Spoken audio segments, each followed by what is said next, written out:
She wore that perfume again. The one I bought her in Venice. The one she said gave her headaches. I caught the scent before I even saw her across the ballroom, carried to me by a breeze from the open terrace doors. That detail stuck with me. Still does. Because that was the first clue. Before the glances, before the silence, before the smirk she tried to hide behind a wine glass. That something wasn't just off that night. It was deliberate. She wasn't supposed to come. She told me that. Corporate events are just inflated egos and cheap appetizers, she said. And yet there she was, perfectly dressed, perfectly timed, and perfectly distant. I waved. She didn't wave back. No hug. No kiss. No small talk. Just a stiff smile and, "You look presentable," before walking off to the far end of the room like I was a distant colleague, not the man she'd promised to spend forever with. The irony? It was my night. My project. My award. My promotion. My name on the banner hanging near the champagne tower. But none of it mattered. Not after the way she looked at me when she thought no one else was watching. Like I was a mistake she was too tired to fix. I spent most of the night pretending I didn't notice. I told jokes I didn't find funny. Toasted people I barely liked. Smiled so wide my jaw hurt. And every time I looked for her in the crowd, I found her laughing at someone else's story. Never mind. She drifted from group to group like smoke. Effortless, graceful, untouchable. People thought she was charming. Elegant. I heard one guy whisper she was way out of my league. I laughed too loud at that part. Somewhere near the buffet line, I caught her looking at her phone and smiling. That smile, the one I hadn't seen in weeks. Months, maybe. I didn't ask who it was. I didn't want to know. When she finally walked past me without making eye contact, I decided to test something. I left. Not for real. Just to see. I walked out the front doors of the hotel, waited 5 minutes, then looped around to the staff entrance. There's a hallway that runs behind the main ballroom. I stood behind the velvet curtain where the DJ sets up extra cables and empty cases. And I watched. It took her less than 10 minutes to change completely. And what she did next shattered any illusions I still had about us. But the part that really broke me? She still had that perfume on. The one she only wore for someone else. I don't know what I was expecting to see when I stood there behind the curtain. Maybe her sitting alone, looking around for me, realizing I'd left and regretting how the night went. That's the fantasy, right? The one where she suddenly remembers who I am to her. But that's not what happened. She didn't even notice I was gone. At least not at first. She was still by the bar, swirling the stem of her glass like she was bored with the entire world. And then he approached her. Not someone from my team. Not anyone I recognized. He was tall, sharp suit, no name tag. That's how I knew he wasn't from our company. Everyone else had to wear those damn white badges on their chest with our department names underlined. This guy didn't. He was just there. Like he didn't need permission. They didn't shake hands. No awkward introductions. She smiled, genuinely, and tucked a loose strand of hair behind her ear. That's when I felt it. That sinking, metallic taste in my mouth. Like I was watching something I was never meant to see. Like I'd stumbled into a private moment I couldn't unsee. He leaned in, said something in her ear. She laughed quietly, head tilted back just slightly, her fingertips grazing the edge of his lapel. I used to know what that meant. That touch. That laugh. It used to be mine. Then she reached for her phone. Opened our text thread. I held my breath. Her reply popped up immediately. All good. Enjoy your night. I'll be fine. No, are you okay? No. Do you want me to come with you? Just polite dismissal. A closing door. The man took her hand. Not romantically. Just casually, like it was routine. Like it wasn't the first time. They didn't leave the ballroom. That would have been too obvious. Instead, they drifted toward the other side of the room, away from the main crowd. Near the partition wall by the catering exit, there was a row of decorative dividers and velvet screens meant to hide the staff prep area. She slipped behind one of them. He followed. I waited. 30 seconds. Then a minute. My heart pounded in my ears. I stepped out from behind the curtain and walked toward the hallway exit. No one noticed. No one stopped me. I passed the waiters, the busboys, the backstage DJ assistant fixing a tangled cable. I walked slowly, like I belonged there. Like I wasn't about to do something that would tear my world apart. When I reached the corner of the screen, I heard whispering. Not words. Just tones. His voice low. Hers, breathy. Then silence. I couldn't bring myself to look. I stood there for a full 2 minutes, frozen, staring at the patterned carpet under my shoes. I thought about the first time we kissed. The first apartment we rented. The way she used to put her cold feet on my legs at night just to hear me yelp. And then I walked away. Not back into the ballroom. Not home. Just away. I think something inside me cracked that night. Quietly. The kind of break that doesn't bleed, but never heals right either. She came home an hour later. Acted like nothing happened. And I didn't ask. Because I already knew. And the worst part? She still smelled like that damn perfume. I wish I could say I confronted her that night. That I stood in the doorway, arms crossed, demanding answers like the version of myself I play in my head. But I didn't. When she walked into the apartment just after midnight, coat draped over one arm and heels in hand, I pretended to be asleep. She paused in the doorway of our bedroom. I could feel it, the weight of her eyes. I kept my breathing steady, the way I used to when I was a kid trying to fake sleep on Christmas Eve. Except this time, there was no magic waiting for me in the morning. Just a widening silence between us. She walked into the bathroom, shut the door quietly, and turned on the faucet. That was new. She never did that before brushing her teeth. It was the kind of sound you create when you don't want someone hearing something else, like a zipper, or a phone unlocking, or clothes quietly being folded into a drawer that didn't belong to them before. The water ran for a full 3 minutes. When she finally slid into bed beside me, her skin was cold. Not from the outside air. Cold in the way distance feels. Her arm didn't brush mine. Her hair didn't spill onto my pillow like it used to. She didn't even sigh. Just turned away and curled into herself like I wasn't even there. And still, I said nothing. The next morning, I woke up to the smell of coffee. Hers, not mine. She always brewed the dark roast I hated. I found her at the table in that gray sweater she always wore on her. I just want to be comfortable days. Except it looked too perfect. Her makeup was light, but meticulous. Not rolled out of bed, effortless, calculated effortless. She didn't look at me when I walked in. I figured you'd be mad, she said without lifting her eyes from the screen. But I didn't ask you to leave. You left. That was it. That was her explanation. I wanted to scream. I wanted to shake the table until her coffee spilled, until something finally cracked open between us and forced the truth into the light. But all I could do was nod. Like a coward. Like the man she'd already started seeing through. I left for work without another word. But I didn't go to the office. I sat in my car 2 blocks away, engine off, phone in hand, staring at her last message. Enjoy your night. I'll be fine. It looped in my head like a chorus I never asked to learn. That day, I started noticing things. Little things. The pattern was already there. I just hadn't seen it before. Or maybe I trained myself not to. A second toothbrush in her drawer. Subtle, newer. Not mine. 2 receipts in her purse. Same day. 2 dinners. 2 different locations. An Uber ride on her phone history that ended nowhere near her office. Or ours. I didn't snoop. I wasn't hunting for clues. They just started showing up, like the universe was done letting me play dumb. That night, we sat on opposite sides of the couch. She scrolled through her phone. I stared at the blank TV screen. The room felt too quiet, like a conversation had ended that we never started. Then her phone buzzed.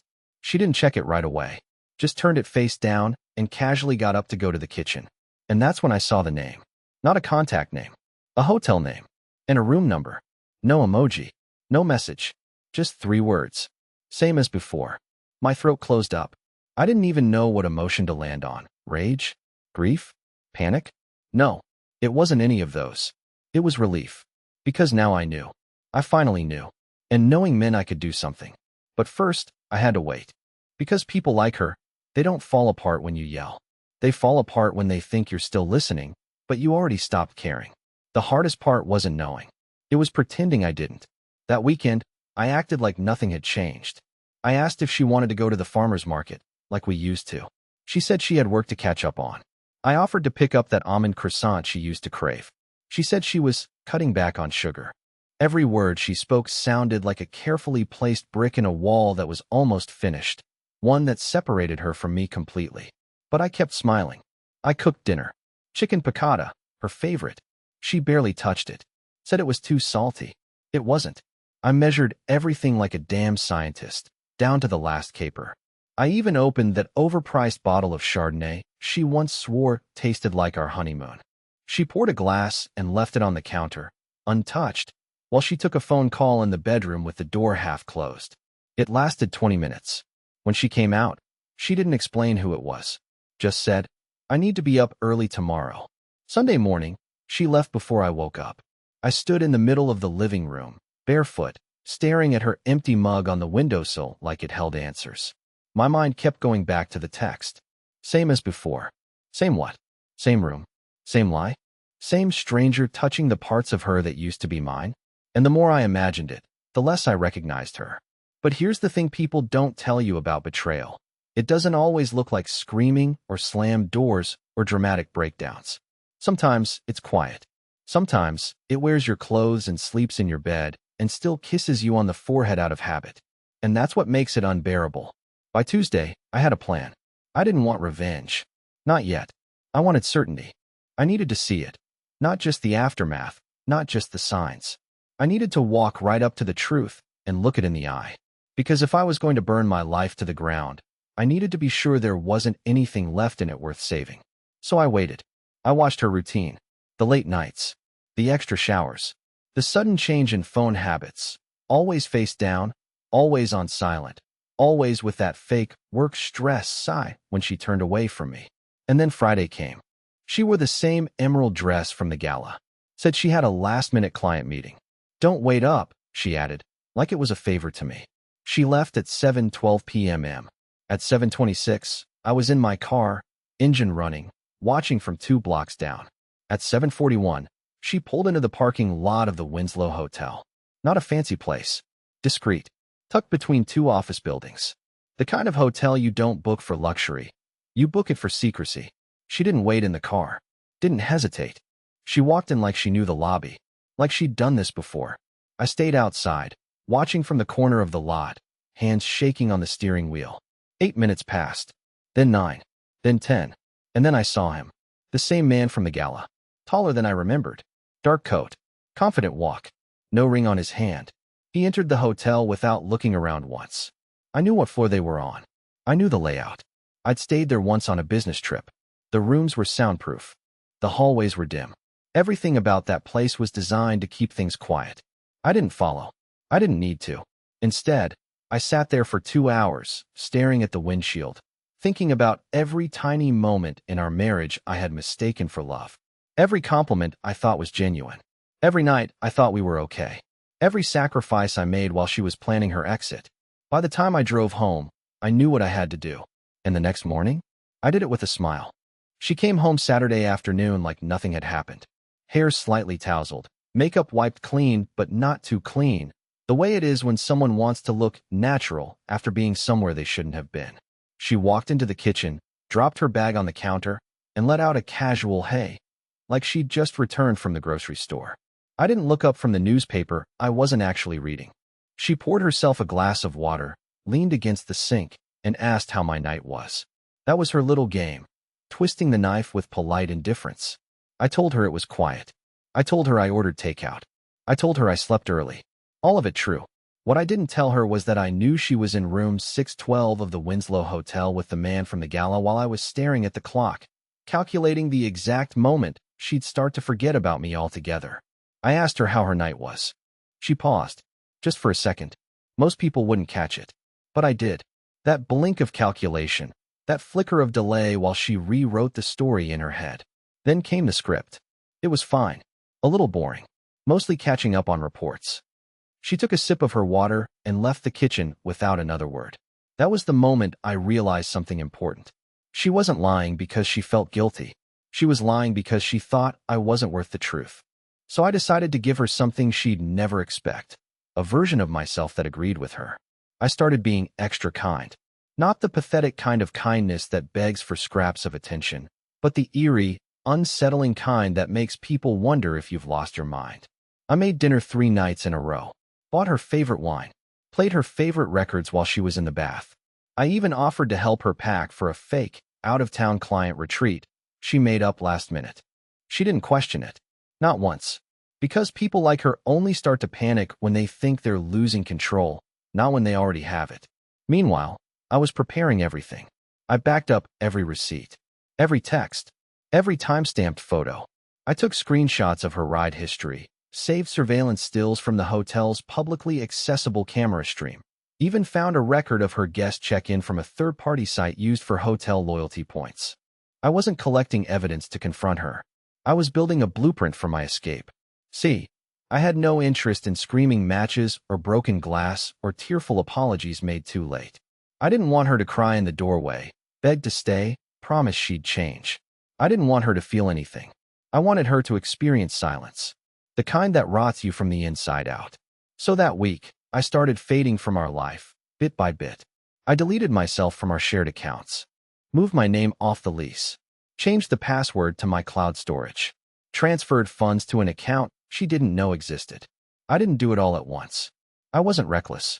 I was patient, methodical, like someone placing explosives under a building they used to call home, wiring each floor carefully, waiting for the right moment to flip the switch. On Thursday night, I came home with flowers. She looked surprised, cautious. "What's the occasion?" she asked. I smiled. "No occasion. Just thought you deserved something beautiful." She actually blushed, like she believed I still meant it, like she thought I was still holding on. But that night, while she slept, I stood in the hallway and stared at her in the dark. Not with love, not even with anger, just clarity. This woman had already buried me months ago. Now it was my turn to return the favor, quietly. By Friday, the air between us felt sterilized. Not cold, just clinically empty. We moved like strangers who'd learned each other's schedules by repetition, not affection. She'd leave her coffee cup in the sink. I'd rinse it without comment. She'd pass behind me at the kitchen counter and say, "Excuse me," like she was brushing past a stranger on a subway. Everything about us had become scripted, polite, dead. And that's exactly what I wanted. I needed her to feel comfortable again. I needed her to think the storm had passed. So I gave her everything she'd been waiting for. I gave her peace. Fake, manufactured peace. I started coming home later than usual, letting her think I was finally busy again, maybe reconnecting with friends, maybe having a life outside of her. I watched her closely. She didn't ask questions, didn't seem jealous, but her behavior changed in quiet, telling ways. She began cooking again. Nothing fancy, just small gestures. A soup, a salad, a plate of pasta I never asked for. It wasn't affection. It was territory marking. Control. A dog guarding the bone she once thought boring. But it was too late. She didn't realize that the version of me she wanted back no longer existed. And the man I was now? He was already 3 steps ahead. That weekend, I visited my lawyer. Told him everything. Not the cheating, I left that out for now. Told him I needed a clean, quiet way to end a marriage with no kids, no joint property, and minimal entanglements. He asked if there was a reason I wasn't filing yet. I told him, "I'm just waiting for the ground to dry before I burn the house down." He didn't smile at that, just nodded and gave me the draft papers. At home, I started noticing something new. She was trying again. Not in the way I wanted, but in the way someone tries to fix a thing they broke without admitting they broke it. She started touching my arm again when she passed by, making jokes at dinner, asking me about work, even though she didn't care. I played along, of course, laughed when she laughed, answered when she asked, but I never touched her back, and I never looked her in the eye for more than 2 seconds. I think that's when it started to dawn on her. This wasn't a fight. This wasn't a rough patch. This was the silence before something she couldn't name, something she'd never seen in me before. One night, she leaned against the doorframe while I was brushing my teeth. "You've been different lately," she said, voice low. I spit, wiped my mouth, and looked at her through the mirror. "Better or worse?" She paused, like the answer might trap her. "I don't know. Just different." I nodded. "Maybe I am." She didn't push further, because deep down, she knew she didn't want the real answer. That night, while she was in the shower, I opened her phone. She never changed the passcode. Still trusted that I wouldn't look. Or maybe she wanted me to. Maybe she needed me to find the messages so she could stop hiding and start blaming. But there was nothing. Not one text. Not one call. Not one hotel reservation or Uber trip or receipt. She'd erased it all. Wiped herself clean. But that's the problem with cover-ups. When the slate's too clean, it just confirms the crime. What she didn't know was that I still had copies. Still had every shred of proof tucked into a hidden folder on a backup drive. Dated, time-stamped, categorized. But I didn't need them yet, because I wasn't ready to leave. Not yet. First, I wanted her to beg me to stay. By the following week, the shift was undeniable. She had started orbiting me again, like a planet trying to find its way back to a sun that no longer gave off warmth. She asked if I wanted to go out to dinner, something we hadn't done in months. I agreed, casually. Picked a restaurant she hated. Thai. Too spicy, she once said. I ordered the dish I knew she couldn't eat. She forced a smile, sipped her wine, picked at her salad like it might attack her. I thanked her for coming out. She nodded like it meant something. Afterward, as we walked back to the car, she slipped her arm through mine. I didn't pull away, but I didn't lean in either. I felt her hesitation in the silence between streetlights. You've been distant, she finally said, her voice barely above a whisper. I shrugged. Just tired, I guess. She didn't believe me. That much was obvious. But she didn't argue, because she wasn't sure what I knew. And that uncertainty? That was the leash. Over the next few days, I gave her pieces of attention. Tiny fragments. Just enough to keep her guessing. A compliment here. A hand on her back as she passed. A late-night conversation about a documentary we both hated. She clung to those crumbs like they were signs of hope. But underneath, I could see it. Her anxiety blooming quietly behind her eyes. The tension in her shoulders when I came home late. The way she checked my pockets when she did laundry. The sudden interest in my calendar app, my receipts, my calls. She was projecting, and I let her. Because this wasn't about making her jealous. This was about making her uncertain in the very space she once dominated. One night, she came into the living room in nothing but one of my old t-shirts and sat beside me on the couch like she used to. Her thigh touched mine. She waited for me to make the first move. I didn't. She leaned into my shoulder. I kept my eyes on the screen. 10 minutes passed. She stood up, didn't say anything, and went back to the bedroom. That was the moment I knew she was cracking. The next morning, she made pancakes. From scratch. The kind she used to make when we were still in that stupid honeymoon haze. I told her they were great. I even kissed her forehead. She smiled. But it was a broken smile. The kind people wear when they know they're auditioning for a role that's already been cast without them. Later that night, I got a text from an unknown number. So you're really just going to let her keep lying to your face? No name. No context. Just that. And I didn't even flinch. Because it confirmed something I'd already suspected. She wasn't done.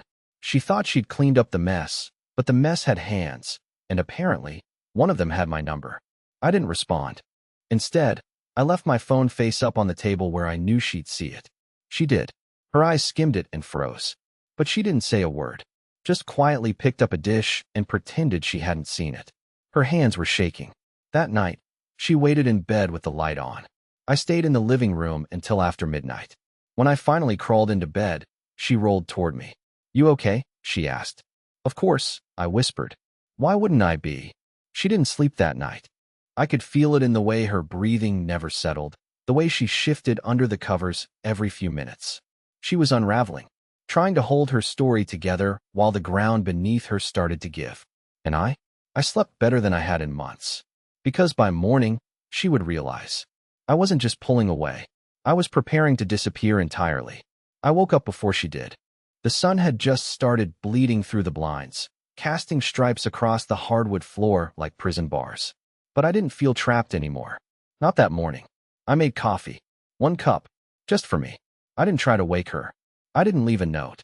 Instead, I walked through the apartment slowly, deliberately, touching things for the last time. The bookshelf we built together when we first moved in. The crooked frame in the hallway she always meant to fix. The window we used to stand at on rainy Sundays, counting cars and pretending the world couldn't touch us. Everything looked the same, but none of it felt like mine anymore. I took my bag, the one I had quietly packed days ago, and left. No slammed doors. No dramatic speeches. Just the sound of my own footsteps down the stairs. It was the calmest I'd felt in years. I didn't go to my brother's. I didn't check into a hotel. I drove 3 hours north to a town we never visited together. A place where everything felt untouched by the damage we had caused each other. I rented a small cabin by the lake. It smelled like cedar and rain. The kind of quiet that feels holy. I sat on the porch for what felt like hours, listening to birds I couldn't name and letting my breath finally return to my body. And for the first time in a long time, I didn't feel like a fool. I didn't feel like the man who had been cheated on. I felt like someone who had survived himself. Because that's the thing no one tells you. Sometimes, the most painful part of betrayal isn't what someone else did to you. It's how long you let it happen. How many nights you swallowed your voice just to keep the peace. How many pieces of yourself you gave away hoping it would make them stay. But I stayed. With me. And that had to count for something. Weeks passed. I changed my number. Filed the papers. Found a remote job that let me work in silence. Therapy helped. So did fishing, even though I never caught anything. I read books I'd been too exhausted to read before. I started journaling again. Not the sad kind. The kind where you remember who you were before you forgot. And one evening, while I was sitting at the edge of the dock with my feet in the water, a woman walked past walking her dog. She smiled. Not flirtatiously, not intensely, just a soft, passing smile like a quiet hello from the universe. And I smiled back. Not because I was ready, but because I finally believed I would be.